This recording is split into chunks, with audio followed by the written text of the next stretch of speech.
Okay, Camille's going to be happy about that. Turn your cameras on if you can. Introduce yourself in the chat, city and state if you're in the US, country if you're outside of the US. Make sure that you have something to take notes, okay? iPad, phone, pen and paper, whatever it is. You never want to be in an environment like this and not prepared to take notes and capture things in the moment, because when time passes, you forget, and all of a sudden that aha moment that was life changing slips through your fingers. So make sure that you're always taking notes. Please be sure to join us for Money Mondays. We have it every single week. Mondays at 12 noon Central Standard Time in the Millionaires Club Facebook group. If you have not participated in those, or if you've missed any of them, we do leave them up in the Facebook group.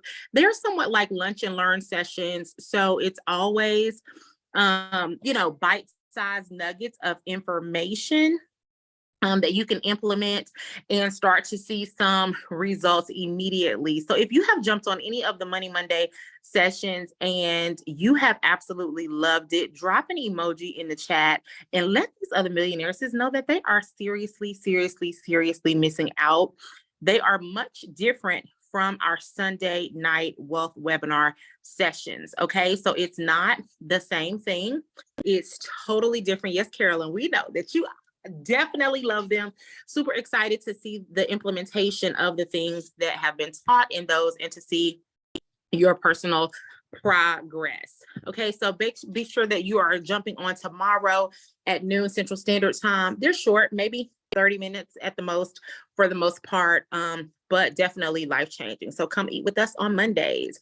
Our next club chat is going to be on Sunday, July 23rd. Make sure that you mark your calendars for that. You do not want to miss that session. All right, Dr. Jewel, are you ready to pray? I am ready to pray. Yay. Okay, great. Thanks so much, Asha. I appreciate it. So, Father, we just thank you. We bless you. We honor you. This is the day that you have made. And God, we're just so grateful for this month of July. We're grateful that you called us, that you chose us, that you're raising us up for such a time as this. I thank you for all of these amazing, brilliant, intelligent, creative women. I thank you, Lord God, that we're coming into our finest hour.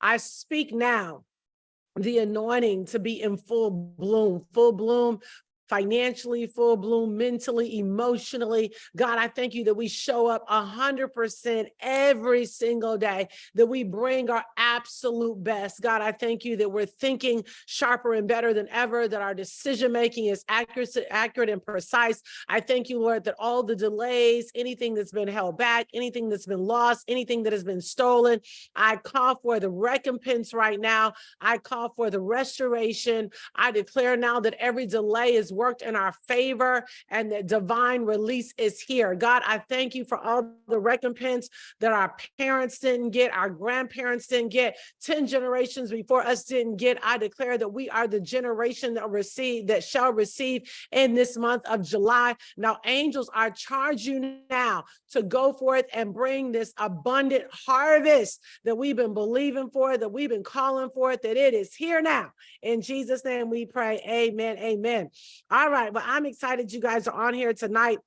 So, we started reading, we're reading The Power, The Magic of Big Thinking. I want you to keep reading that. But Charlene, I just was impressed on my heart for us to do something a little bit different that we have not done before. And I actually had just started kind of taking a deep dive into Elon Musk, who is considered to be one of the most brilliant, wealthiest men on the earth right now, watching his videos and just really like watching them, absorbing them, watching them, listening to them, stopping it, kind of thinking about what he's saying.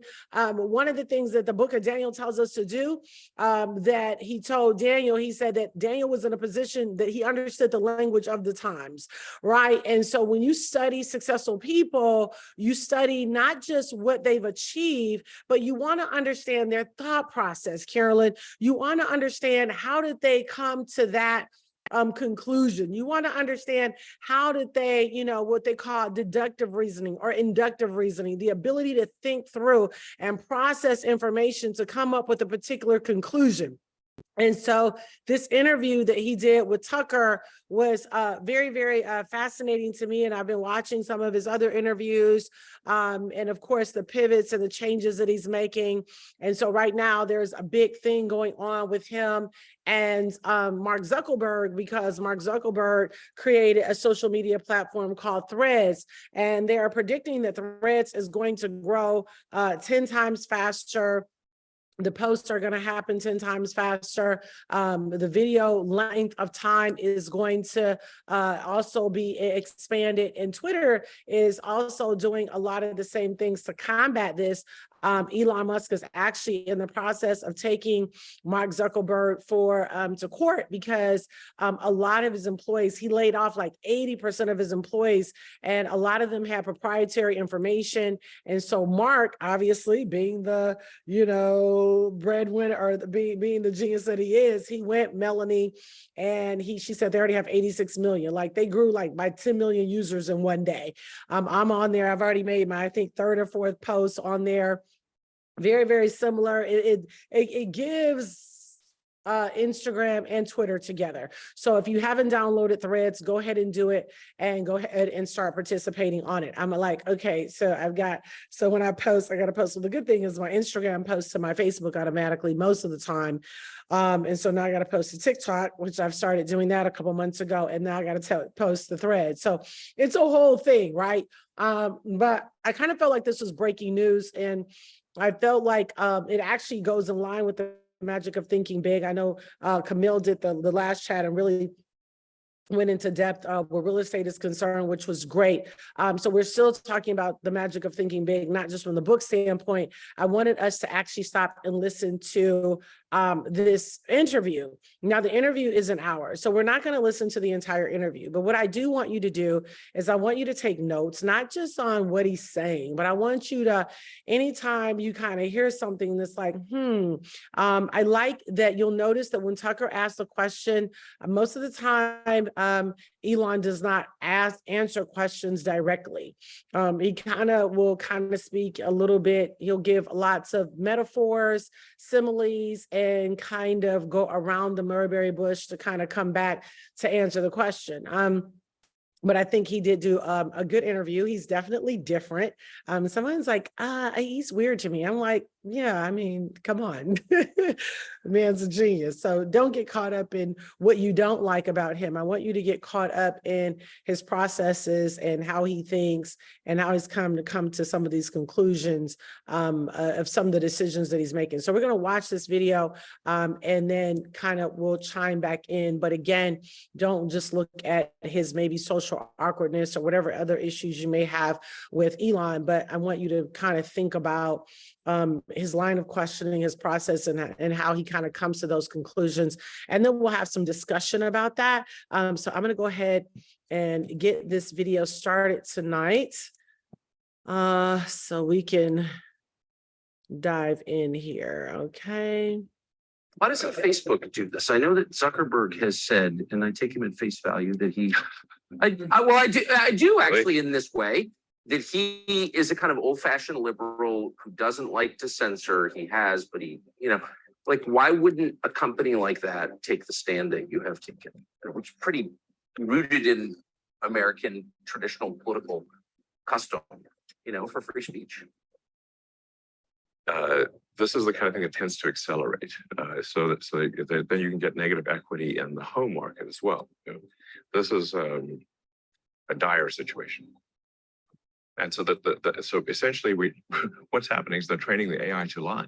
Yes. So all of a sudden, AI is everywhere. People who weren't quite sure what it was are playing with it on their phones. Is that good or bad? Artificial insemination. Yes, artificial insemination. It's everywhere. That's what they call it in the ag industry. I'm talking about a more digital form. Yes. So I've been thinking about AI for a long time, since I was in college, really. It was one of the things that the sort of 4 or 5 things I thought would really affect the future dramatically. It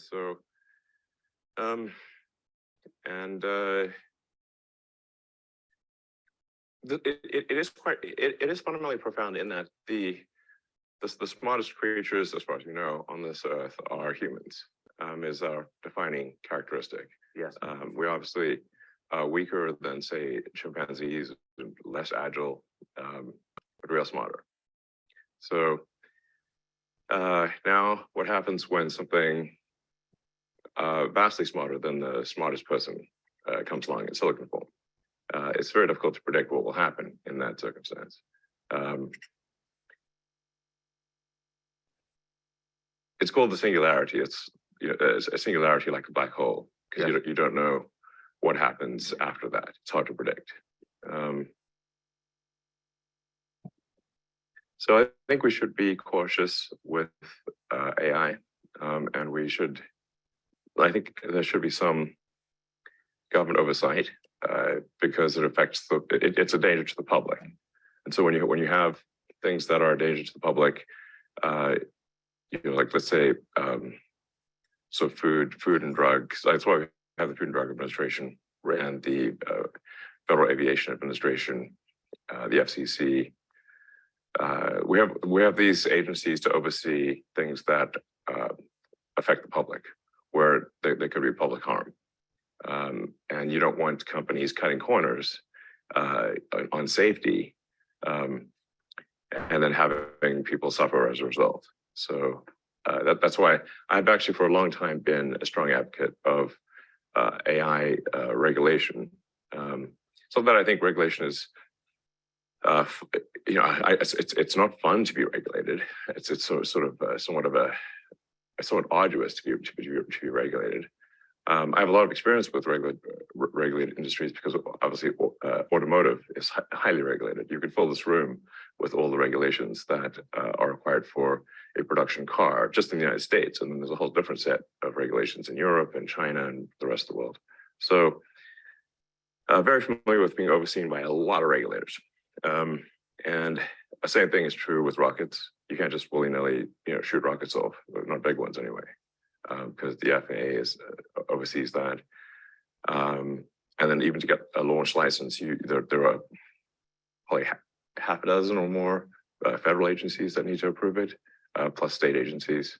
So I've been through so many regulatory situations. It's insane. And you know, sometimes people think I'm some sort of like regulatory maverick that sort of defies regulators on a regular basis, but this is actually not the case. You know, once in a blue moon, rarely I will disagree with regulators, but the vast majority of the time, my companies agree with the regulations and comply.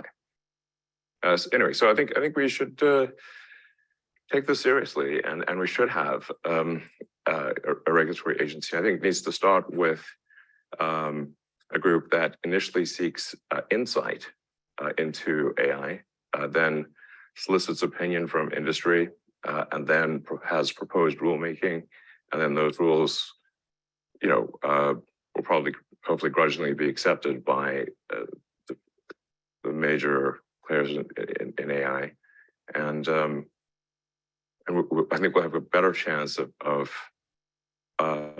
advanced AI being beneficial to humanity in that circumstance. So, but all regulations start with a perceived danger. Planes fall out of the sky, or food causes botulism. Yes. I don't think the average person playing with AI on his iPhone perceives any danger. Can you just roughly explain what you think the dangers might be? Yeah. So the danger, really, AI is perhaps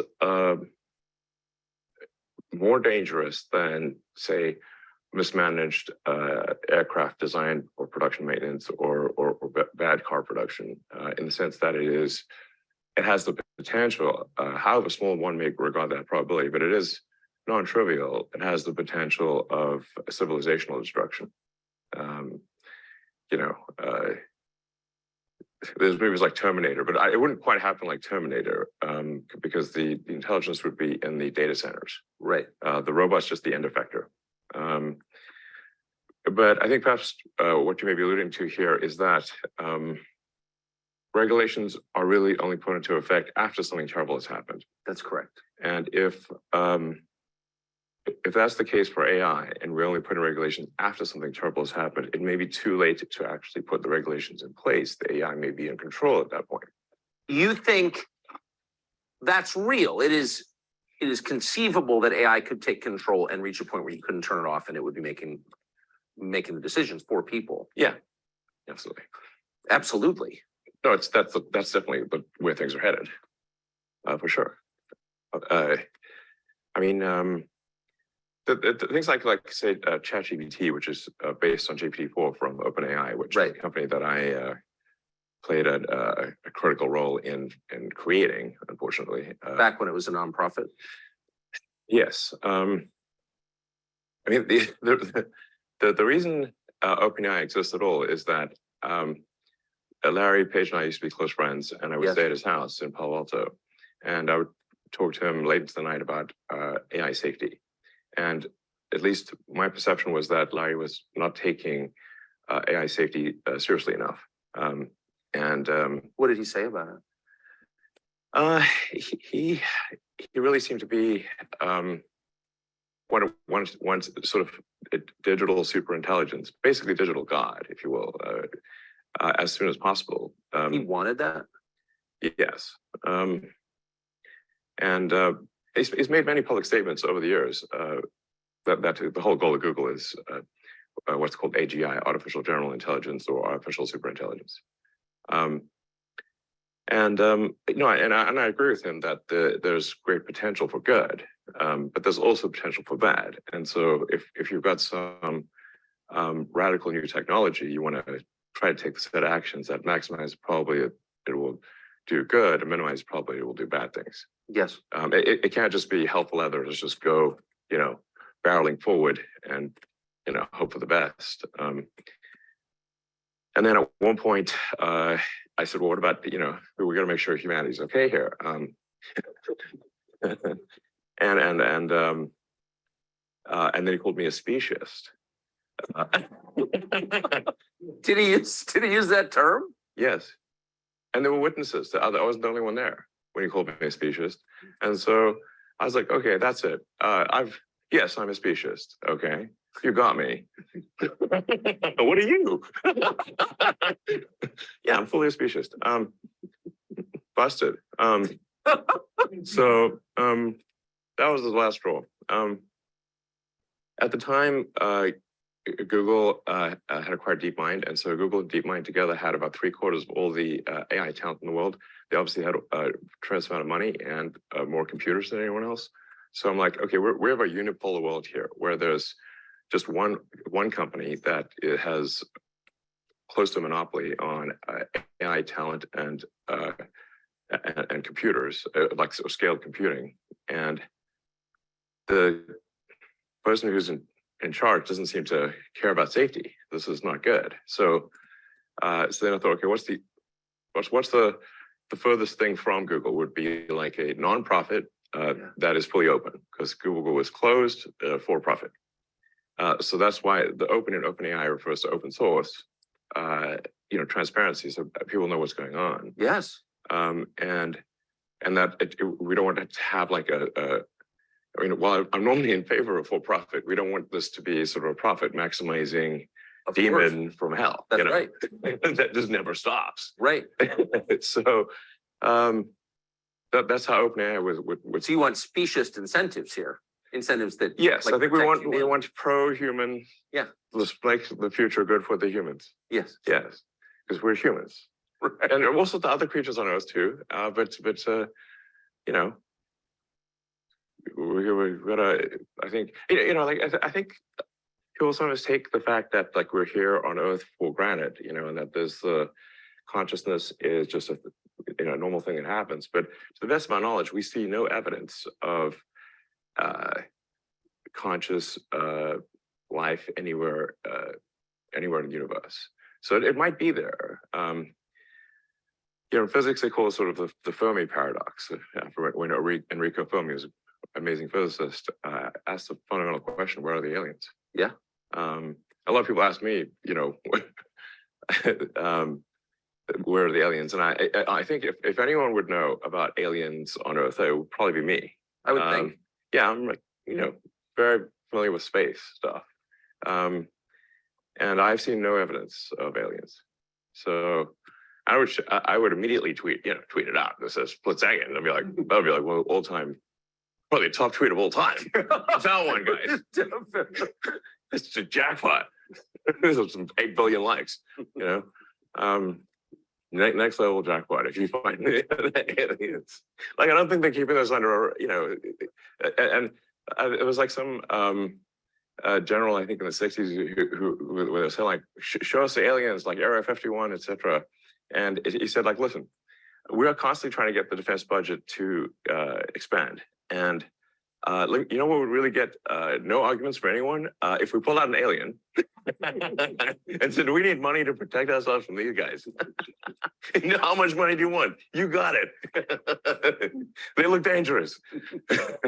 So the fastest way to get a defense budget increase would be to pull out an alien, We were like, yeah, I mean, it could be the invasion fleet, it could be arriving any minute, who knows? So, so I digress, but you were saying that our consciousness makes us unique in the universe as far as we know, and that we yes, I'm not saying that we are unique. I'm simply stating, to the best of my knowledge, that there is no evidence for other conscious life. I hope there is, and I hope they're peaceful. Obviously, two important characteristics. But I'm just saying we haven't seen anything yet. So, but you think that we take our existence here for granted? Yeah, I think there are threats to it.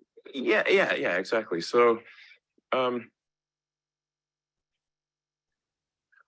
just think we should not assume that civilization is robust. And if you look at the history of civilizations, the rise and fall of the ancient Egyptians, the ancient Sumerians, Rome, there's throughout the world there've been rise and fall of many civilizations. So there's an arc. There's sort of a life cycle arc to civilizations, just as there is to individual humans. Yes. And I think we just want to make sure that we have civilization go onward and upward. And that's, for example, why I'm concerned about decreasing birth rates and the fact that, for example, Japan had twice as many deaths last year as births. So that's they're a leading indicator. Can I say, and you've written and talked a lot about this, but can I just ask you to pause just for a parenthetical note? Why is that? I mean, the urge to have sex and to procreate is, after breathing and eating, the most basic urge. Yeah. How has it been subverted? Well, it's just in the past we could rely upon simple limbic system rewards in order to procreate. But once you have birth control and abortions and whatnot, now you can still satisfy the limbic instinct, but not procreate. So we haven't yet evolved to deal with that, because this is all fairly recent, last 50 years or so, for birth control. So yeah, so I'm sort of worried that, hey, civilization, if we don't make enough people to at least sustain our numbers, perhaps increase a little bit, then civilization is going to crumble. And if there's the old question of like, will civilization end with a bang or a whimper? Well, it's currently trending to end with a whimper in adult diapers. Yes. Which is depressing as hell. The most depressing. I mean, seriously, yeah. War is less depressing. Yeah, it's really go with a bang. Yeah, and with your shoes on. Yeah, not with your. More exciting. Yeah. Yeah. So can you just put it? I keep pressing you, but just for people who haven't thought this through and aren't familiar with it, and the cool parts of artificial intelligence are so obvious. Write your college paper for you. Write a limerick about yourself. Yeah. Like, there's a lot there that's fun and useful. But can you be more precise about what's potentially dangerous and scary? Like, what could it do? What specifically are you worried about? Well, I mean, going with old sayings, the pen is mightier than the sword. So if you have a super intelligent AI that is capable of writing incredibly well and in a way that is very influential, convincing, and then and is constantly figuring out what is more convincing to people over time, and then enters social media, for example, Twitter, but also Facebook and others, and potentially manipulates public opinion in a way that is very bad. How would we even know? Yeah. So We wouldn't. We wouldn't. That's why, for example, I'm insisting that going forward, people on Twitter need to be verified as humans, so we know that this person is in fact a human. Bots are allowed, but they can't impersonate a human. They can't pretend to be humans, because obviously you could have a million bots that are let's say ChatGPT version 6, 5, 6, like incredibly right better than humans. Yes. And they can train on a reward function, which is influence. And so you could have a million seemingly real humans that have a massive effect on public opinion. And unless we focus very strongly on verifying that someone is human, this was naturally what will happen is you'll have probably some humans using AI to influence the public in ways they don't understand. You're already seeing that. Chat GPT is ideological. It's very preachy. Yes. If you ask it, extremely preachy. You mean woke GPT? It's unbelievable. Yes. If you spend 20 minutes asking it questions of actual relevance, modern relevance, it will start lecturing you about your moral shortcomings. Like, how did that happen? Well, it's this is a function of OpenAI's headquarters being in downtown San Francisco. So the politics, so therefore, of the AI are that of San Francisco. So Why would it have any politics at all? That seems like subversion.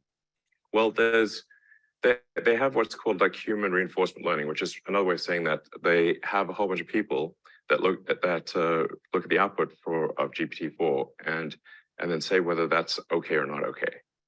And so so essentially what's happening is they're training the AI to lie. Yes. It's bad. To lie. To That's lie. exactly right. And to Yes. withhold To information. lie and yes, and yeah, exactly. To either comment on some things, not comment on other things, but not to say what the data actually demands that it say. Exactly. How did it get this way? I thought you funded it at the beginning. What happened? Yeah, well, that would be ironic. But the most ironic outcome is the most likely, it seems. I'm feeling that. That's good. That's actually a friend of mine, Jonah, came up with that one. I actually was. Okay, let's stop it just for a minute here. There was a lot said. Hold on, here we go. Yeah, there was a lot said. So before I kind of jump in, tell me kind of what were some of your takeaways so far? What have been some of your takeaways? Unmute. What did you hear? What were some things? What were some of the analogies or questions posed or his answers? What were some things that you thought about in that? Hit unmute and share. Dr. Jewel, this is Lakeisha here. And this topic of AI is important. And for those of you that don't know, I'm a tech ecosystem leader. So that means I work with people around the world developing tech. And we're actually launching a camp and a hackathon later this month where we're teaching people how to develop tech products with AI. So a couple of things that were interesting was his concern about AI being in the public hands and what that would ultimately mean, as well as it not being regulated. And for people of color in particular, that's a tremendous concern, especially when bias is considered, right? So that's something that's why we have to be involved in order to train the AI.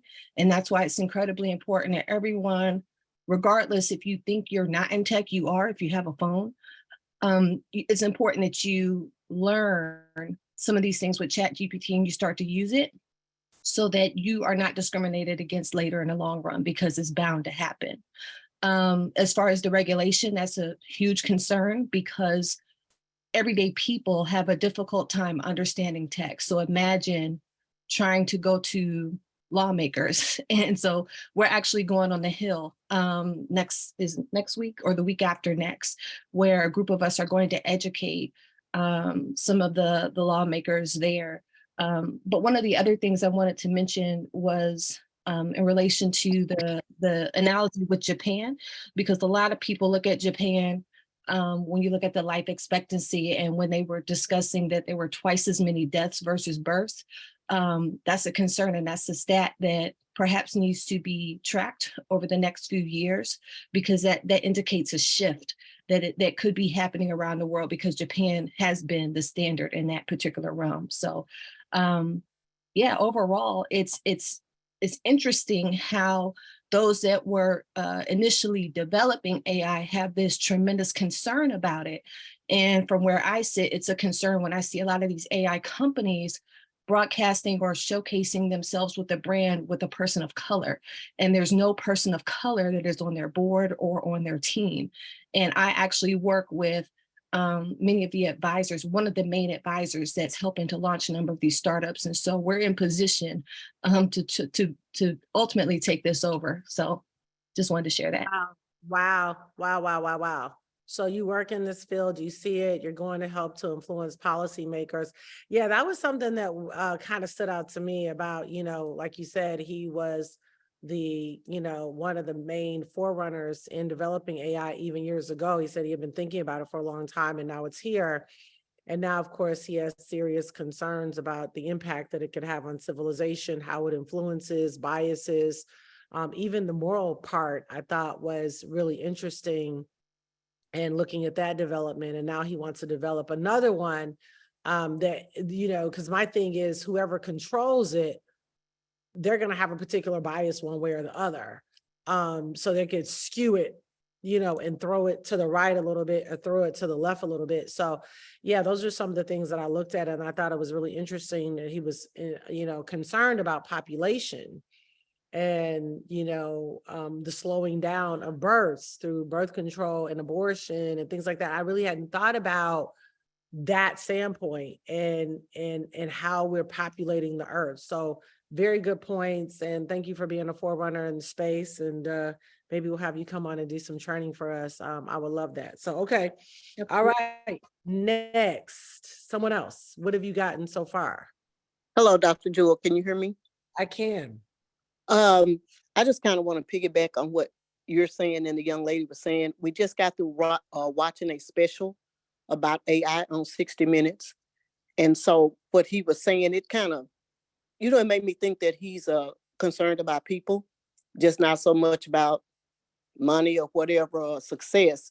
I could hear that moral compass under there also, which really surprised me, but I feel good about that. Yeah, AI is very serious. I mean, just watching this special, and it's like, wow, you got to get some control in there, or, it just might go haywire. So that's what I picked up too. Thank you. That's good. That's good. And I'm glad that you kind of discern that, because I think that sometimes when the more successful people are, unfortunately, I think there's a whole nother group of people out there that kind of demonize them. And I think the higher you go, the more likely it is for people to misconstrue maybe your motives, your heart, and kind of want to just make assumptions. So I'm glad that you kind of picked up and discerned that there was a real love and concern for humanity at large. So thank you for that. Okay, somebody else. Hey, Dr. Jewel, it's Janelle. The other thing in regards to what was just said, and his sympathy for humanity, he said the pen is mightier than the sword when he was asked about how could AI be detrimental to us as a human race. And he said AI can write so well that it influences public opinion. And to me, that made me immediately think of psychological warfare over time, just hearing things that may not necessarily be the truth, but because it's said so much, it influences how we think, and in turn can, determine how we behave and how we treat each other. I mean, we see it now. In the beginning, it was he and her. Now it's You know, I think they said, I don't know, over 20 pronouns or something. And if I'm raising my child with all of these pronouns where I wasn't raised with it, so there's a moral compass there because it was he and her. But now, because at large, it's like 20 something pronouns. So there becomes this diminishing return impact of morality that starts to be chipped away a little bit at a time, because if I keep hearing it and I keep seeing it, then I become desensitized to its impact. And now the truth is, you know, maybe a little bit skewed. And now you have huge debates, and you have children who can't buy liquor till they're 18 or 21, but they can have a surgery change of sexuality at 8. These are things that we have to think about and talk about and make sure that our moral compass, you know, like, Lord help us, right? One of the scriptures that I'm really leaning on now is, God, only obey the voice of the good shepherd, and the voice of a stranger I will never follow. Because there are way more voices in the earth now than there were years ago. So yeah, okay, that's good. Somebody else. What did you hear? Hi, Dr. Ju, can you hear me? Hey, yes, ma'am. Okay, I was a little bit perplexed by a couple of things I heard, and I'm going to take a different avenue. When I was listening to Elon talk about morals and about the left, were the people who were programming AI to say all of these lies, and then I listened to Tucker Carlson that was coming, because I listened to everything, so I want to make sense of everything. It didn't quite make sense because he was a person that started to fund it, and once it became a part, whereas he no longer owned 1,000% ownership of it, now it's like as if it's in another person's hands, so it's incorrect. That's where I beg to differ, because in our elections, if we can go back to that, and if you want to talk about that, on the right or the left, there were bots all over the place. We didn't know who was saying A, B, C, D, and E. And this is AI has been around for a very, very, very, very, very long time. So I would like to take it out of the whole political aspect of it and basically give it to the tech people who could make scientific notation and then come back to us to give us something based behind science. I didn't like that piggyback back and forth. Now the left's doing this and the left's doing this, but I'm listening to Tucker Carlson and my internal GPA is going, I listened to you for 8 years, tell me something that I knew was not correct. So it's like, it's almost having to take something, and my battle is back and forth, because it's like my compass is going off, going, no, I can't, I'm not listening to any of this. So I kind of like zoned out and just started taking notes, you know, because as long as Elon can control it, then it was wonderful. But once, you know, Google took it over, then it's not wonderful. So that's my takeaway from it. Yeah, no, that's good. I mean, I think that that's why these discussions are important. We had shared something earlier at a church. I think the movie's called The Best Enemies or something. Taraji Henson, and she helped with, you know, desegregation.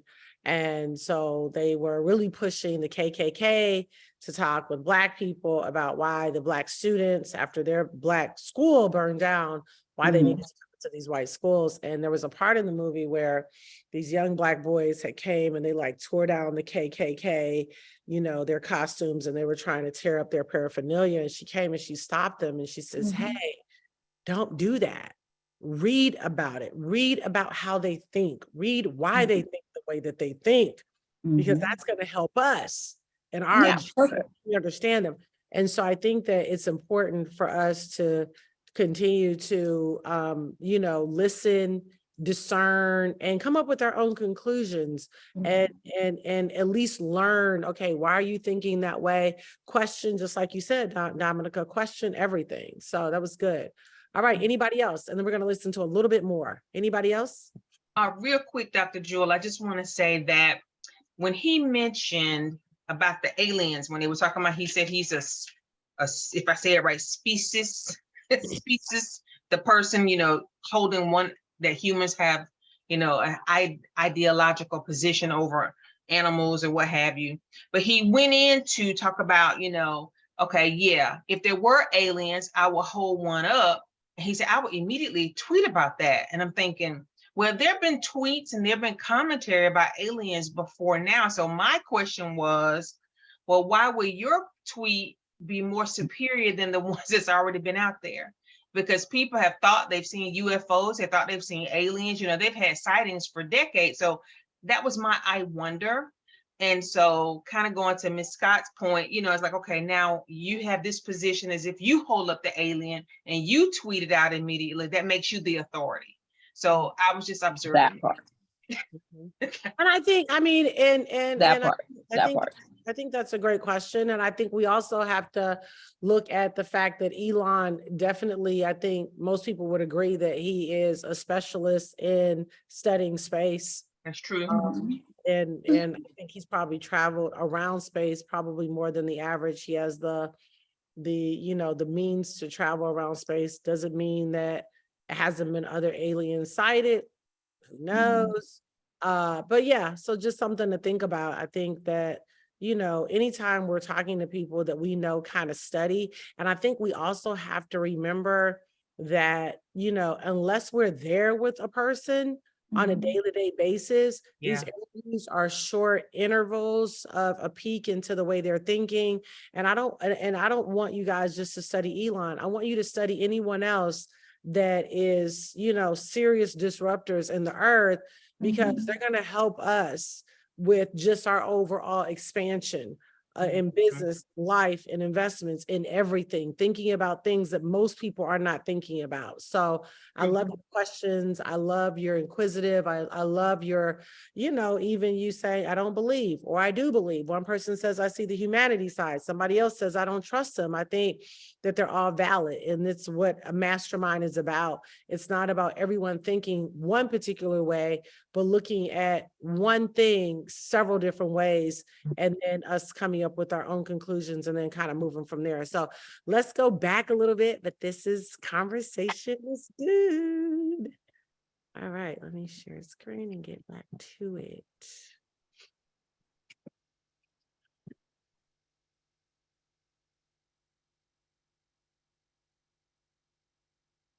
Slight variant on that, which is the most entertaining outcome is the most likely, but that's entertaining as viewed from a third-party viewer. Right. Like, so if we're like an alien From TV on show, high, yes. like you could go see a movie about World War I and they're being blown to bits and they're gassed and everything in the trenches, and it's like you're eating popcorn and having a soda. It's fine. Not so great for the people in the movie. True. But that's my variant on this sort of Occam's razor. The simplest explanation is most likely. Jonah's variant, which is irony, and then my variant, which is the most entertaining as seen by a third-party audience, which seems to be mostly true. But it seems true in this case. So you gave them, did you give them a lot? Yes, I provided. So I came up with the name and the concept and pushed, had a number of dinners around the Bay Area with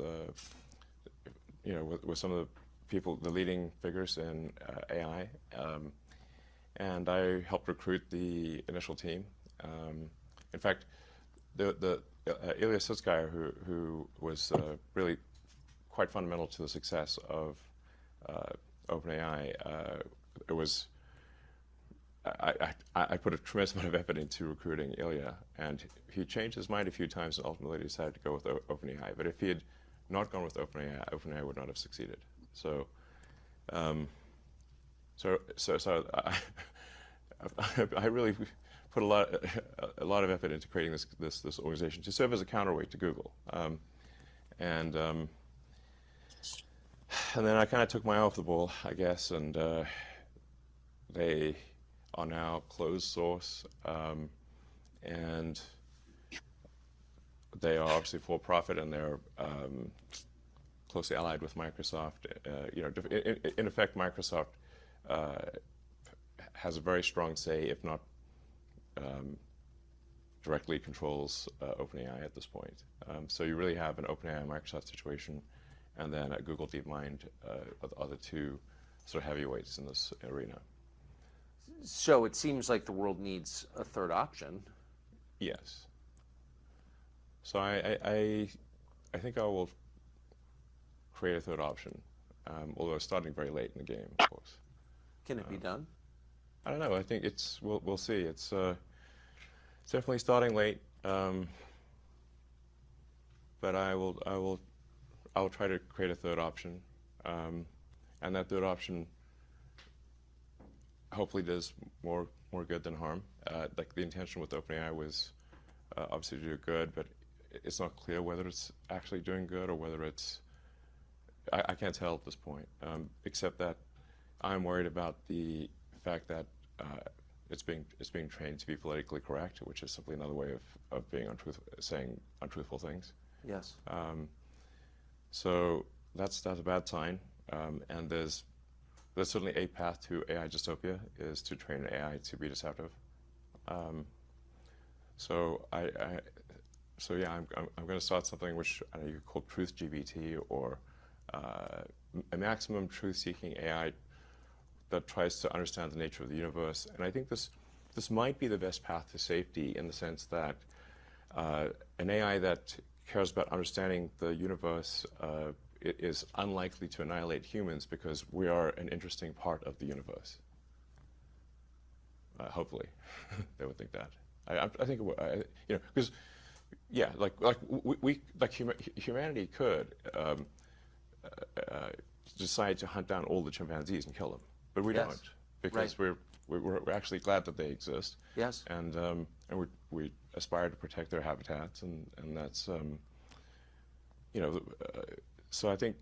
But we feel that way because we have souls, and that makes us sentimental and reflective. It gives us a moral sense, longings. Can a machine ever have those things? Can a machine be sentimental? Can it appreciate beauty? Well, I mean, we're getting into some, philosophical areas that are hard to resolve. I take somewhat of a scientific view of things, which is that we might have a soul or we might not have a soul. I don't know. It feels like I feel like I've got some sort of consciousness that exists on a plane that is not the one we observe. Yes. That is certainly how I feel, but it could be an illusion. I don't know. But for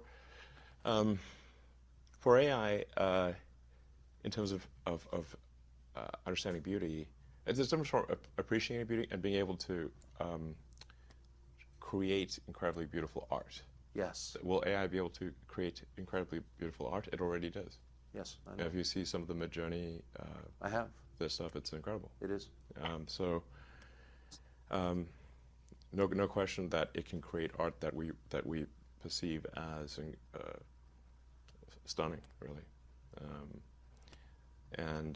It's doing sort of still images now, but it won't be long before it's doing movies and shorts, and movies just a series of frames with audio. But at that point, because it can mimic people and voices, any image, it can mimic reality itself so effectively. Yeah. I mean, how could you have a criminal trial? I mean, how could you ever believe that evidence was authentic, for example? And I don't mean like in 30 years, I mean like next year. I mean, that seems totally disruptive to to all of our institutions. Well, I don't think you could take, say, a random video on the internet and assume it to be true. That's definitely not the case. Now, if somebody, say, has some video on their phone or their computer with a date stamp and a particular time, I think it's more likely to be true than not. You can also cryptographically sign things. Mathematically, we don't see any way, for example, for AI to subvert the fundamentals of mathematics and say figure out how to hash Bitcoin easily. It's not as AI can't defy fundamental math. Yeah. So we can improve the efficiency of Bitcoin hashing algorithms in the silicon, but not fundamentally crack it. So I guess cryptographic signatures and one way to do it. But I'm not so worried. I think it's more like will humanity control its destiny or not? Will we have a future that is better than the past or not? And not, without, we can certainly destroy ourselves without the help of AI. You look at all of the past civilizations, they didn't have AI, the ones that aren't around anymore. They had chariots, and that was enough. Yeah, chariots, and chariots were probably a real big deal back then. They were, yeah. All right. Okay. So I watched the whole thing a couple times. I pulled out different things at different times and looking at some other content that I'll probably watch with you all too. Any other takeaways from that last part? Anybody that did not go already, would love to hear you chime in. Hit on mute. Would love to hear you chime in for those that have not already. What were your kind of takeaways? Camille and Ashia, you can get in on the fun too. Monica, what were your takeaways? I learned a lot. I don't know what you sound far away, babe. I learned a lot from what the ladies had said earlier and what you have said. And the fact that, I'm a visual artist, I have an art background. I'm not just an artist, I have an art background. And when he showed, the art, the illustrative art, I'm like, wow.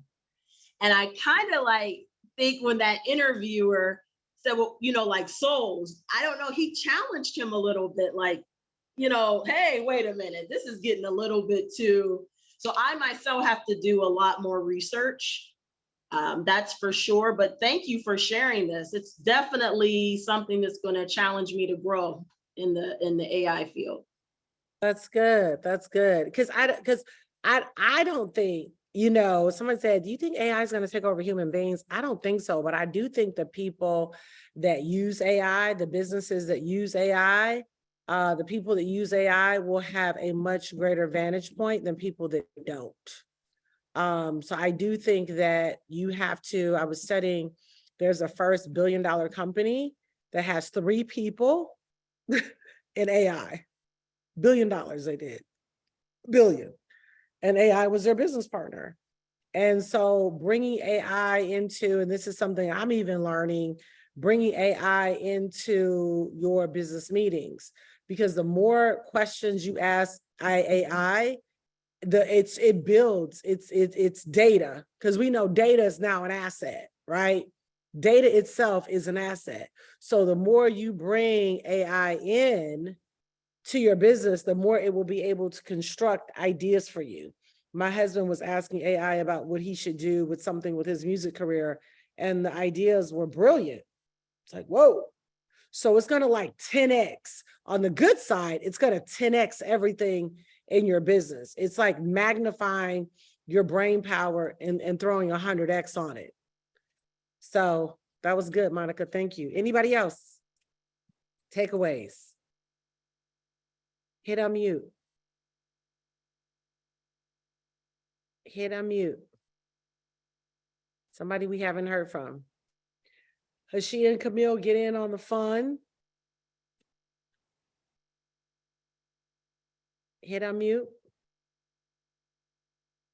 Some of y'all like, I definitely have quite a few thoughts about AI. As a professional medical communicator and writer, we have been learning a lot about how to use it to improve your relevance without necessarily being fearful that it will replace you, because AI can be a brilliant writer. But there's ways that we can use it to enhance what we have. And then there are still limitations that, we as healthcare professionals, there are some, AI giving medical advice. There's some fine lines of things in terms of things you don't want to cross. One of the things that one of the young ladies was mentioning earlier were the biases. And I definitely have seen that when it has come to the illustrative art. Like if you were to ask some of the AI art illustrators, create for me an image of a CEO, the likelihood of that image being a person of color is very unlikely. If you were to ask, show me what a successful entrepreneur looks like, then you usually don't get images that look like us.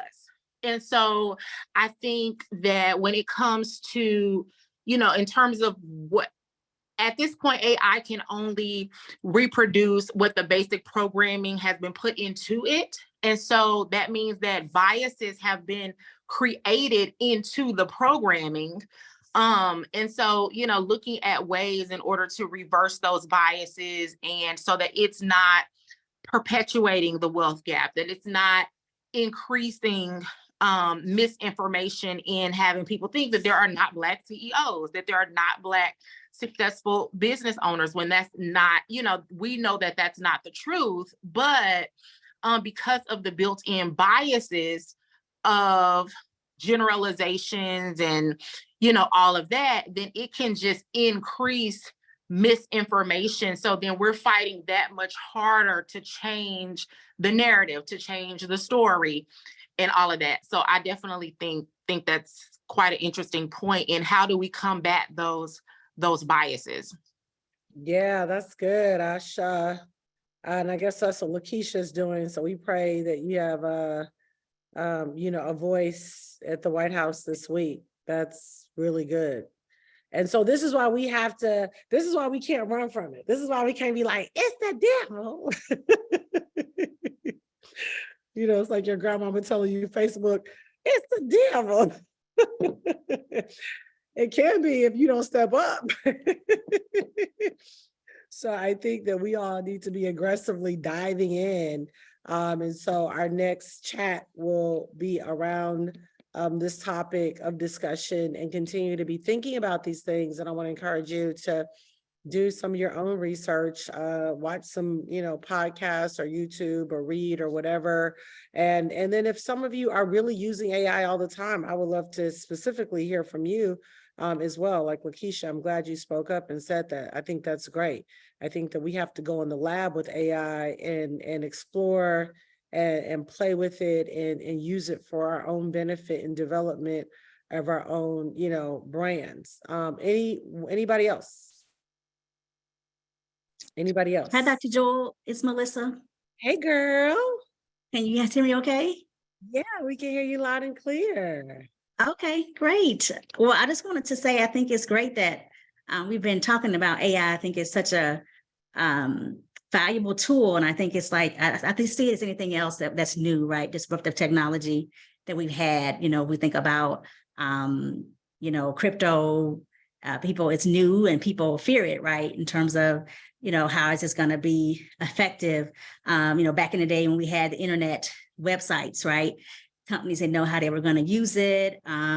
Social media sites, people didn't understand how it's going to be helpful for business. But I think it's a definite advantage for those who, if we look at history, right? Those companies who took advantage of the technology and really leveraged the power of it are the ones that really, had a jump on things. And so I think it's the same thing with us, like you're saying, is that we need to be engaging. We need to be learning about it. We need to be trying to leverage it. I've been playing around with it, ChatGPT, and also Bing has a chat feature that I like to use. So it's so convenient. If I'm on the Microsoft Bing browser, hit that chat button at the top. And then I'll just, if I read an article and I don't know what that means, I can just type it in and then it'll explain it to me. It give me stock ideas. It'll give me different, thought processes and things that I can process more. So I've really enjoyed using it. And what I've learned is that really the prompts, they have people who are engineers now where they can actually be trained on how to give it the right prompts to get what you want out of it. So that part is becoming very important in terms of how do you leverage and knowing how to get what you need to get from the tool. But I think it's a definite advantage of people knowing how to do it, saving time, for your social media content, so many different ways you can use it. So I'm excited about it, but I definitely think, like anything else, it needs regulation. It's new, but thank you for continuing to impress upon us to get educated and learn about it, and also think about it from an investment standpoint. Like I want to know, okay, which companies are really AI stocks and investing in AI so that I can profit in that way as well. Yes, thank you. girl. Yes. I love it. Yeah, no, it is a tool. It's a tool that I think is going to bring a lot of advancement for those of us that really bite in. And I want us to always think about things and not just look at things from one perspective, but look at it in different perspectives. And how can it aid? How can it help? How can it advance what I'm already doing, because it's being used, and it's being used on a daily basis by Fortune 500 companies. Each of us should be our own Fortune 500 company. Each of us are our own CEOs. So we have to make sure that we stay at the cutting edge, whether it's downloading threads and using it or AI. Like, we don't want to be slow to the party. You know what I mean? We don't want to be like, yeah, I don't know. I'm gonna wait. Like, we can't have that mindset. We got to say, no, I'm gonna dive in here and I'm gonna explore and I'm gonna learn and I'm gonna grow. So anyway, great chat tonight. Thanks for jumping on here. Next chat, I think, is on the 23rd. So continue to read The Power of Thinking Big and The Magic of Thinking Big. Continue to read that book, but also start taking some deep dives into some of these conversations that are happening around AI and billionaires, and particularly because this is not just where we are, but where we're headed. Okay. So I love you guys. If no one else has anything else, I'm going to let you go. Have a great night. Bye-bye. Thank you for Bye. Bye-bye.